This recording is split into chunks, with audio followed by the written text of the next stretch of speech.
નમસ્કાર વિદ્યાર્થી મિત્રો, કચ્છ યોગ સંઘ સંચાલિત શ્રી બીબીએમ હાઈસ્કૂલના હોમ લર્નિંગમાં આપ સર્વેનું સ્વાગત છે. હું પ્રફુલ પાનસુરિયા આજે આપ સૌને ધોરણ 11 ઇંગ્લિશ મેઇન ટેક્સ્ટબુકના યુનિટ 2ના રીડ 1ની વાત કરીશ.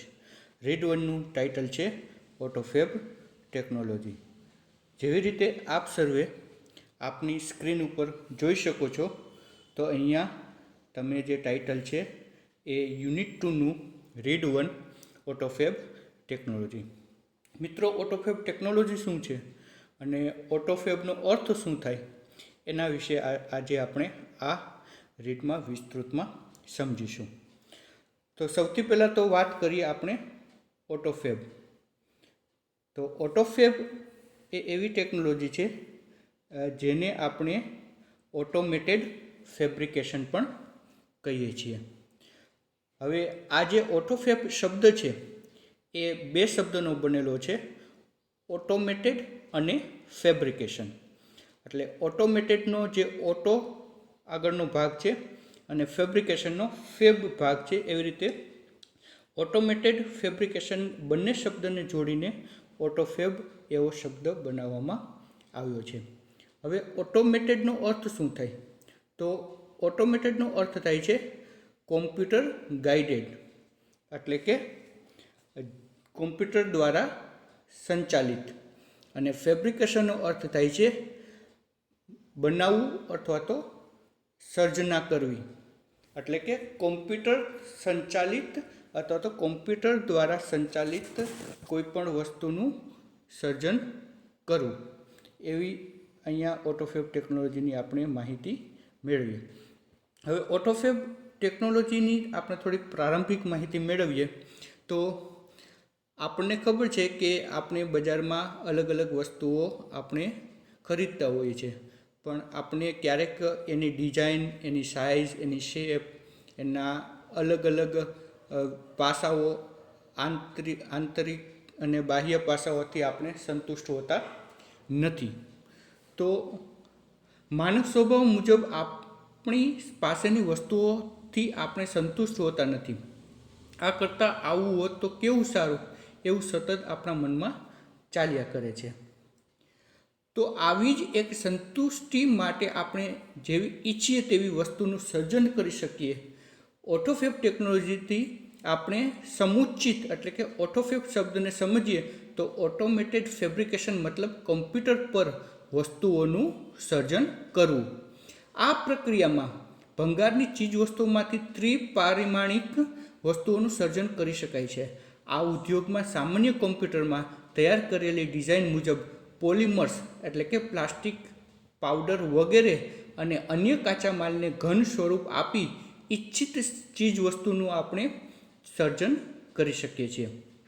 આ પ્રક્રિયાથી ગ્રાહકોની અસામાન્ય જરૂરિયાતને પૂરી કરી શકાય છે. ડિઝાઇન ગ્રાહક પોતે તૈયાર કરેલ હોવાથી ગ્રાહક આપમેળે જ સહ ઉત્પાદક એટલે કે કો કન્સ્ટ્રક્ટર બની જાય છે.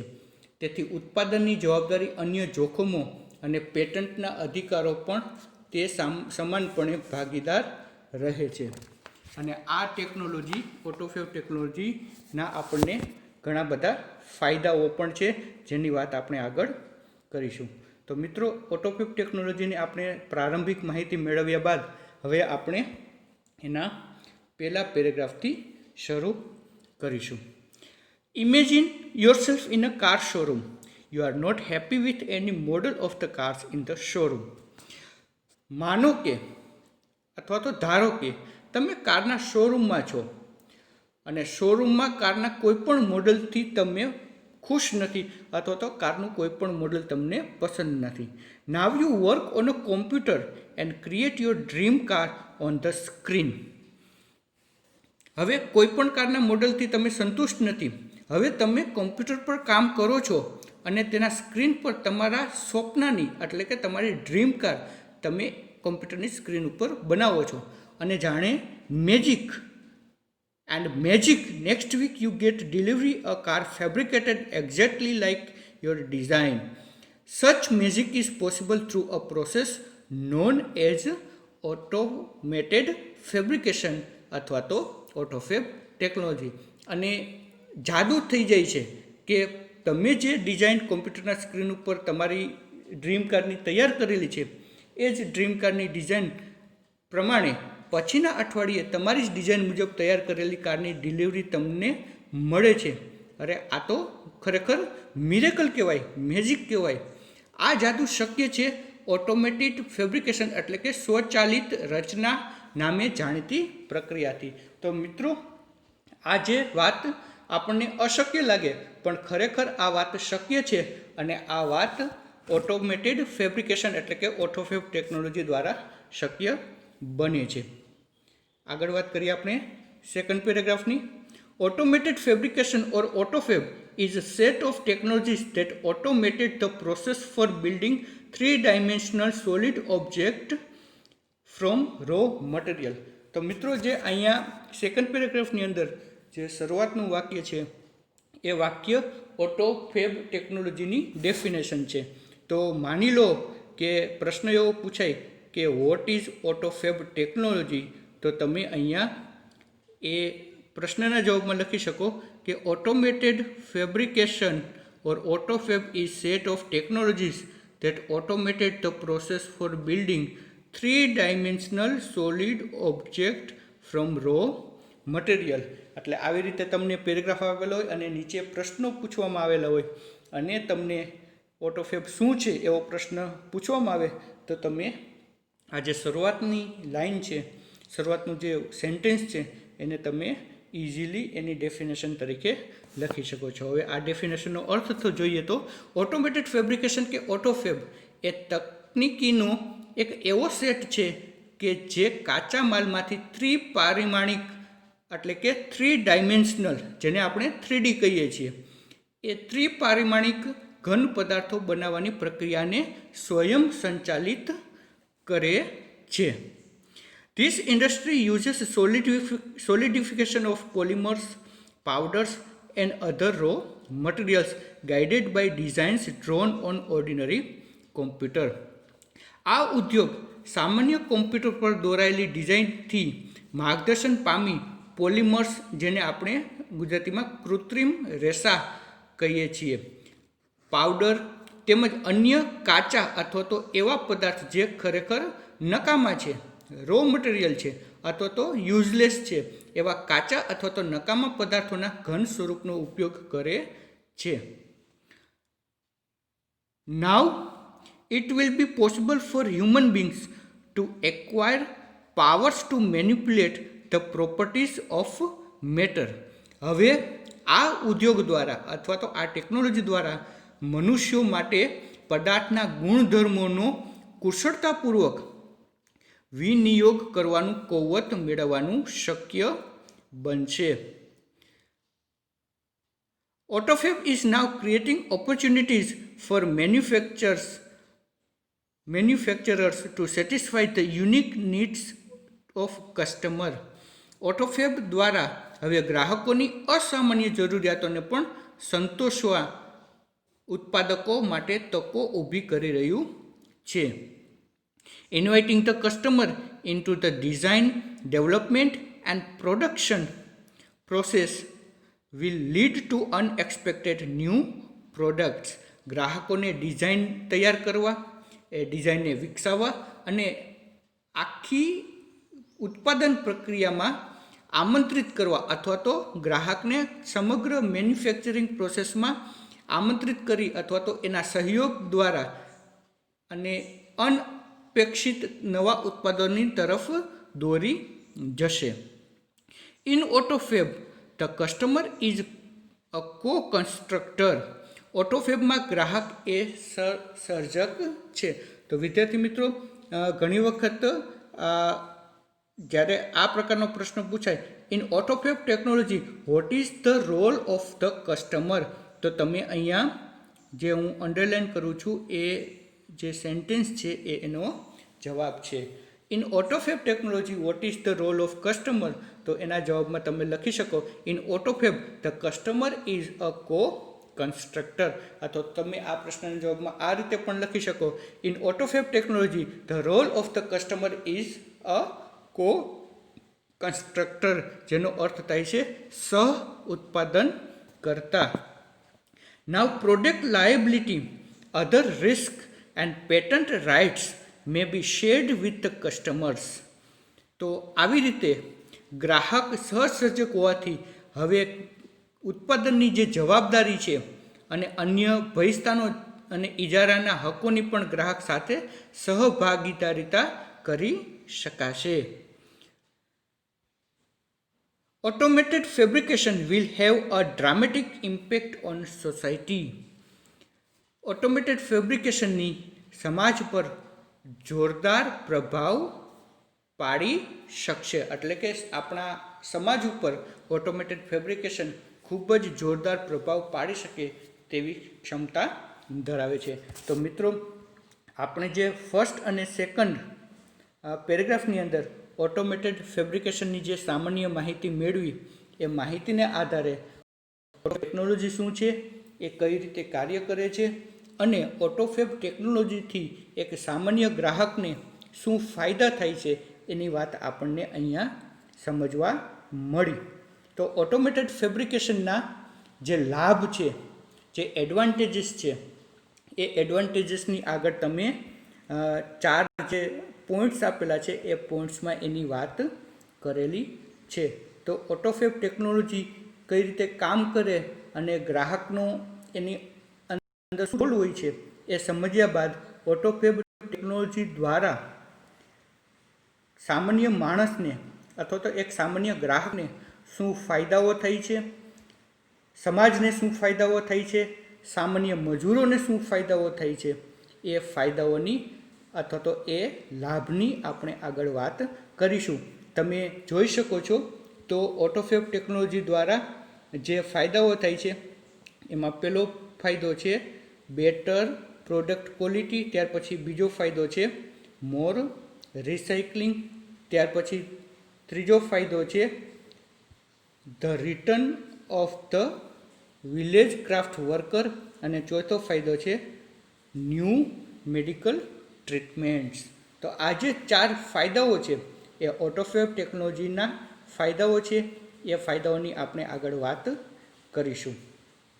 એમાં સૌથી પહેલાં જે ફર્સ્ટ બેનિફિટ છે બેટર પ્રોડક્ટ ક્વોલિટી, એના વિશે હવે આગળ આપણે વાત કરીશું. બેટર પ્રોડક્ટ ક્વોલિટીનો અર્થ થાય છે ઉત્પાદિત વસ્તુની ચડિયાતી ગુણવત્તા. The automated methods of inspection and assembly will improve the quality and durability of products. એટલે કે ઝીણવટભરી તપાસ અને યંત્રના ભાગોના સુવ્યવસ્થિત આયોજનની અથવા તો સંયોજનની સ્વયં સંચાલિત પદ્ધતિઓ ઉત્પાદિત વસ્તુઓની ગુણવત્તા અને ટકાઉપણું સુધારશે. અહીંયા તમે જોઈ શકો છો તો જે શબ્દ છે ક્વોલિટી એટલે ગુણવત્તા અને ડ્યુરેબિલિટી એટલે ટકાઉ. કોઈપણ વસ્તુ આપણે બજારમાંથી ખરીદીએ, એ વસ્તુની જો ક્વોલિટી સારી હશે, એ વસ્તુ જો સારી ક્વોલિટીની હશે તો જ એ વસ્તુ ડ્યુરેબલ એટલે કે ટકાઉ રહેશે. એટલે કે સામાન્ય આપણે કોઈ પણ વસ્તુ ખરીદીએ છીએ, એ વસ્તુ સારી ક્વોલિટીની હશે તો એ લાંબા સમય સુધી, ઘણા બધા વર્ષો સુધી ટકશે. એટલે કે એને ડ્યુરેબિલિટી કહેવામાં આવે છે. પણ જો એ વસ્તુની ક્વોલિટી ખરાબ હશે તો એની જે ટકાઉ ક્ષમતા છે એ લાંબા ગાળાની હશે નહીં. તો આપણે અહીંયા જે પહેલો ફાયદો છે એ વસ્તુની ક્વોલિટી અને ડ્યુરેબિલિટી એ એનો ફાયદો છે. ત્યારબાદ આગળ વાત કરીએ તો one effect is that cars, televisions, refrigerators etcetera will last much longer than earlier models. Therefore, there will be decline in need for replacement. એક ઓટોમેટેડ ફેબ્રિકેશનને કારણે એ અસર થશે કે અગાઉના મોડલ્સ, કે જે મોડલ્સ કારના મોડલ્સ હોય કે કોઈ ટેલિવિઝનના મોડલ્સ હોય કે રેફ્રિજરેટરના મોડલ્સ હોય, જે અગાઉના મોડલ્સ છે એ સારી ક્વોલિટીના ન હોવાને કારણે એ લાંબો સમય સુધી ટકી શકતા નહોતા, લાંબો સમય સુધી એની ડ્યુરેબિલિટી નહોતી. હવે ઓટોમેટેડ ફેબ્રિકેશનને કારણે કોઈપણ કાર, ટેલિવિઝન કે રેફ્રિજરેટરના મોડલ હશે એ હવે લાંબો સમય સુધી ચાલશે. એટલે કે વારંવાર એને બદલાવાની જરૂર રહેશે નહીં. મિત્રો અહીંયા એક ઉદાહરણ જોઈએ તો માની લો કે આપણે ટીવી લઈએ છીએ. હવે ટીવી આપણને ખબર છે કે 5,000 અથવા તો 10,000થી લઈને 5 લાખ સુધીની કે 8 લાખ સુધીની કિંમતનું પણ મળે છે. માની લો કે આપણે સસ્તું ટીવી લઈએ કે જેની ક્વોલિટી સાવ નબળી છે, તો એ ટીવી માંડ થોડા વર્ષો ચાલશે, 2-5 વર્ષ ચાલશે, અને પછી આપણે એ ટીવી બગડી જાય, એની ક્વોલિટી ખરાબ હોવાને કારણે એ ટીવીને આપણે જૂનું ટીવી આપણે એક્સચેન્જમાં દઈએ, અથવા તો સાવ બગડી ગયું હોય તો એને આપણે કાઢી નાખીએ અને એના બદલે રિપ્લેસમેન્ટમાં નવું ટીવી લઈએ. પણ જો ઓટોમેટેડ ફેબ્રિકેશન દ્વારા કોઈ પણ વસ્તુ અથવા તો ટીવી હશે તો એ ટીવી લાંબો સમય સુધી ટકશે, એટલે કે વારંવાર એને બદલાવાની અથવા તો રિપ્લેસ કરવાની જરૂર રહેશે નહીં. તો છેલ્લું જે વાક્ય છે, therefore there will B decline in need four replacement, એટલે કે તેથી ચીજ વસ્તુઓનો બદલો કરવાની જરૂરિયાત ઘટી જશે, જેનાથી નાણાકીય વ્યય છે અથવા તો નાણાકીય જે ભારણ છે ગ્રાહકો ઉપર પડે છે એ ખૂબ જ ઓછું પડશે.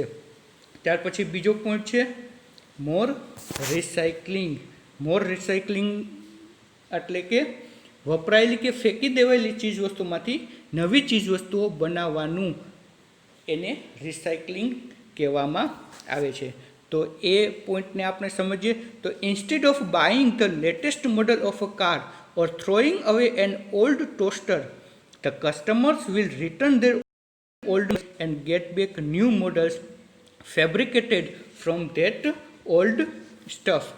હવે આ ઓટોફેબ ટેકનોલોજીની અંદર રિસાયકલિંગ પ્રોસેસ કઈ રીતે કામ કરે છે એની વાત કરીએ તો અદ્યતન મોડલની કાર ખરીદવી કે જૂનું ટોસ્ટર, આપણે જે ઘરમાં ટોસ્ટર વાપરીએ છીએ એ ટોસ્ટર ફેંકી દેવાને બદલે ગ્રાહકો તેમના જૂના મોડલ્સ પરત આપશે અને તેમના જ જૂના માલ સામાનમાંથી અથવા તો પરત આપેલા જૂના મોડલ્સમાંથી તૈયાર કરાયેલા નવા મોડલ્સ મેળવશે.